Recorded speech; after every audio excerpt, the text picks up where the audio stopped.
जय हिंद दोस्तों। मैं एयर विट्रन कॉर्पोरल मौनरंगन चेन्नई से। दोस्तों, one rank one pension 2014, 19, 23 sorry 24 सब चला गया। जो कुछ छीन के खाना है वो तो खा लिया लोगों ने। आप सबको मालूम है कि कुछ दिन से एक और कहानी निकल रहा है। वो कहानी ये है कि ओआरओपी में हमारे मेजर और लेफ्टिनेंट कर्नल के साथ अन्याय हुआ है, यानी कि 10 स्केल वाले। तो इसके बारे में एक मीटिंग भी आयोजित किया था। सुना है मैंने, कहां तक ये सच है, कितना मतलब लोगों ने मिर्च मसाला लगाया, इसका कोई आइडिया नहीं है।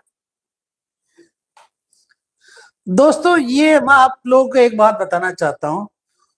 हमारे जितने भी भूतपूर्व सैनिक है, जेसीओस, अदर रैंक्स, इनका एक आदत बन गया कि दूसरों की बात सुनते हैं, अपना अकल कभी इस्तेमाल नहीं करते। जहां तक मैंने देखा, क्योंकि ज्यादा से ज्यादा मैं एक 25-30 हजार लोगों को देखा है, और दुनिया की जो है ना, ये यूट्यूब देखने वाले हैं, इनकी रवैया भी देखा मैंने। असली बात क्या है, हमारे एक्चुअल प्रॉब्लम क्या है, इसके बारे में कोई सोचता ही नहीं है।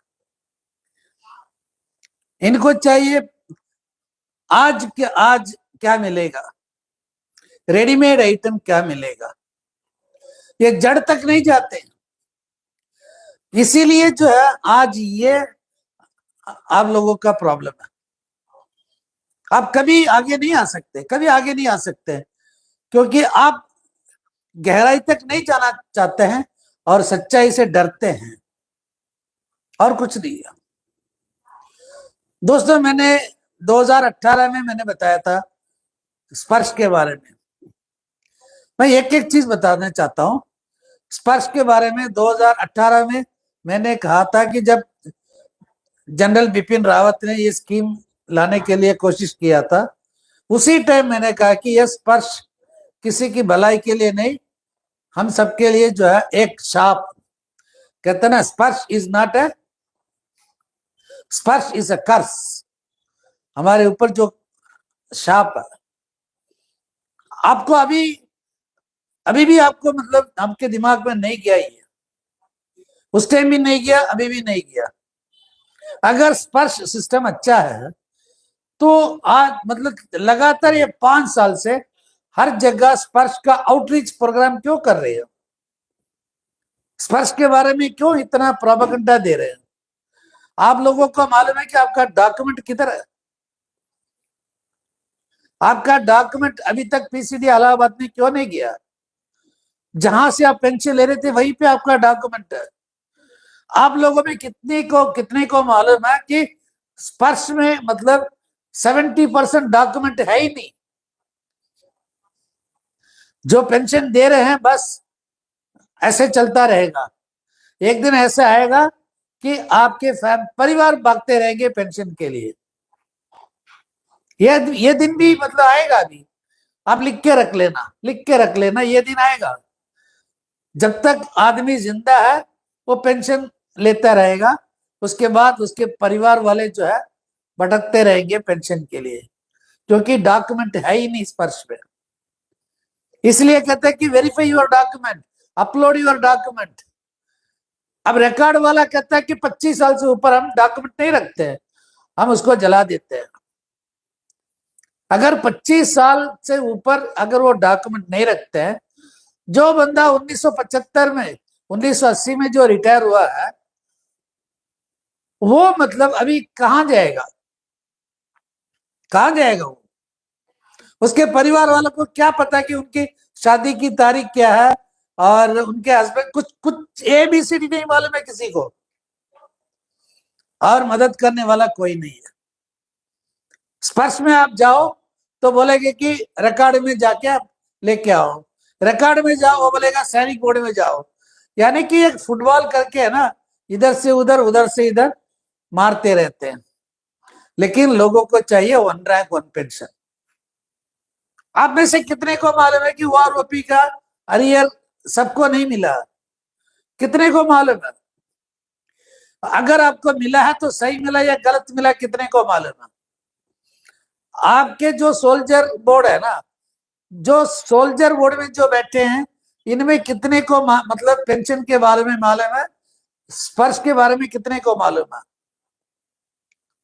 जो कुछ अभी चल रहा है ना, ऊपर वाले की मेहरबानी से चल रहा है। अभी जिस दिन ऊपर वाला है ना अपनी मेहरबानी बंद कर देगा ना, तो फिर पता चलेगा आपको जो है कि स्पर्श से क्या प्रॉब्लम आया।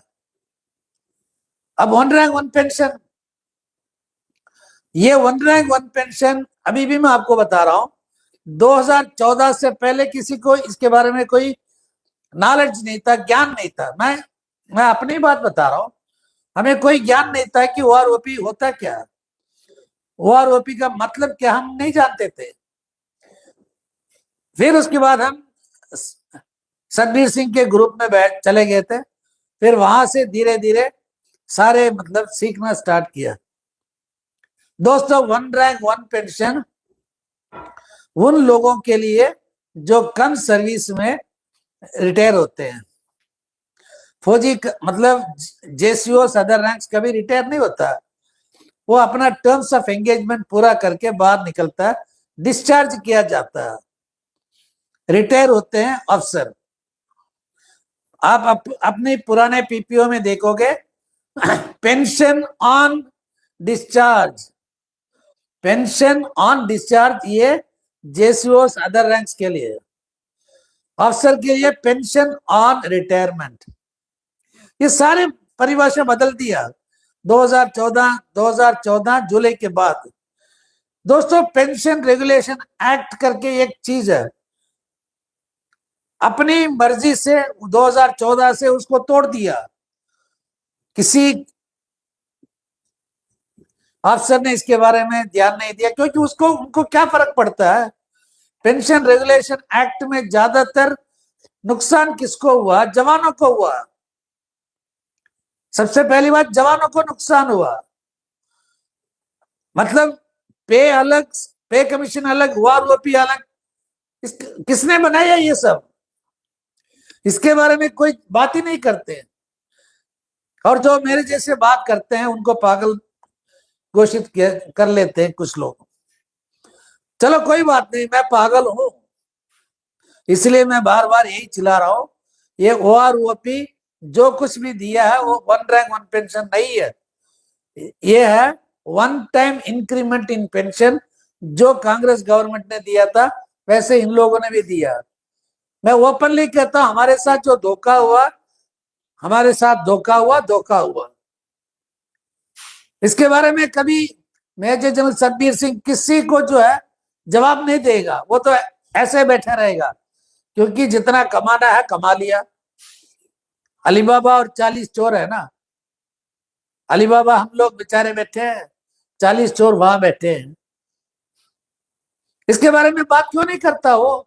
मैं ओपन चैलेंज उसको कहता हूं कि OROP के नाम पे आप लोगों ने हमारे ऊपर जो है, मतलब हमारे साथ इतना बड़ा नाइंसाफी, इतना बड़ा मतलब अपमान किया OROP के नाम पे। शर्म आना चाहिए मैडम गोयत को, क्या नाम है उसका, गोयत कुछ ऐसे नाम है, शर्म आना चाहिए। शहीद परिवारों के नाम से इसने भी इसने भी होली खेला। इसके बारे में बात नहीं करते लोग। दोस्तों जब तक है ना एक JCO अदर रैंक्स के जितने भी है ऑनरी कमीशन ऑफिसर तक, अगर हमारे जो है चीफ ऑफ आर्मी स्टाफ का जो पेंशन है, उस पेंशन के उस पेंशन को बेस रख के वहां से परसेंटेज के हिसाब से अगर हमें पेंशन नहीं देंगे तो हम कभी भी 1 रैंक 1 पेंशन हासिल नहीं कर सकते। ये मतलब कोई भी चाणक्य आने दो, कोई भी मतलब mathematician, IDs officer, IAS, IPS, कोई भी आने दो, कोई भी मिनिस्टर आने दो, प्राइम मिनिस्टर, हमारे जो क्या बोलते हैं इसको, माननीय रक्षा मंत्री, आप लोग कुछ भी करो, आप कभी भी वन रैंक वन पेंशन नहीं दे सकते हैं, कभी भी नहीं दे सकते हैं। ओआरओपी के नाम पे लोगों को चूना लगा सकते हैं, आंखों में धूल डाल सकते हैं, लेकिन कभी वन रैंक वन पेंशन आप दे नहीं सकते। अगर वन रैंक वन पेंशन अगर आप वाकई में देना चाहते हैं लोगों को, तो pension, chief of army staff का पेंशन कभी बढ़ता ही नहीं है, हर पे कमीशन के बाद उनका पेंशन बढ़ता है। उसको आधार रख के उसके जो पेंशन है उसमें से आप सिपाही को 25% से शुरू करके ऑनरी कमीशन ऑफिसर, फिर रेगुलर कमीशन ऑफिसर, इनका एक फॉर्मूला अगर बनाएंगे तो ये मामला हल हो जाएगा। नहीं तो आप जो मर्जी करो, जो मर्जी करो, आप कभी वन रैंक वन पेंशन दे नहीं सकते। आप जितना भी आप आंदोलन करो, कुछ भी करो, कोई 3 जजेस का कमिटी, 5 जज का कमिटी, कोई भी बैठेगा वो भी नहीं दे सकता, वो भी नहीं दे सकता, क्योंकि हर साल जो है हर चीज बदलता है, हर चीज बदलता है। आप क्या कर लोगे? मेरे जैसे जो 10 साल मैं कॉर्पोरल रैंक में रहा और मुझे कम मिल रहा है, एक सिपाही है जिसका 17 साल सर्विस है, वो हवलदार का ले रहा है। ये कहाँ का इंसाफी है? मैं ये नहीं कह रहा कि मतलब मेरे से सिपाही ज्यादा ले रहा, लेकिन ये वन रैंक वन पेंशन की मतलब रेडियस में नहीं आता ना। कुछ लोग कहते हैं कि मेजर जनरल, लेफ्टिनेंट जनरल को एमएसपी नहीं मिलता, सॉरी एमएसपी नहीं मिलता। दो आप लोग जो है सर्कुलर 568 में अगर आप देखोगे तो मेजर जनरल, लेफ्टिनेंट जनरल को पेंशन पर्पस के लिए वो लेके आ गया। आप उसमें मतलब ध्यान से देखो, अफसर कभी ये नहीं बोलेगा कि हाँ हमें मिल रहा है, चूना लगाने वाले अफसर है। और चलो ठीक है, हमारे ही लोग हैं जेसीओस और ऑनरी कमीशन ऑफिसर, उनके पीछे भागते हैं, चाटुकारी करके नीचे वालों को दबाने का काम वही करते हैं। अगर आप जब तक आप इन लोगों के चक्कर में बैठे रहोगे, आप कभी भी सक्सेस हासिल नहीं कर सकते, जीत हासिल नहीं कर सकते। आप लिख के रख लेना। इससे इससे मतलब तकलीफ किसको होता है? उन बेचारे शहीद परिवार के पेंशनर्स, विकलांग पेंशनर्स, और जो है अनपढ़ अनपढ़ जो है वो पेंशनर जिसको एबीसीडी नहीं मालूम। आप जो क्या करना है क्या नहीं करना है, ये फैसला आपके हाथ में है। आप सोच लो, कमेंट में डालो, कोई बात नहीं, उसके ऊपर मैं वीडियो बनाते रहूंगा। जो भी कमेंट करेगा अच्छा कमेंट, मैं उस कमेंट के लिए मैं जवाब देता रहूंगा। जय हिंद, वंदे मातरम, भारत माता की जय।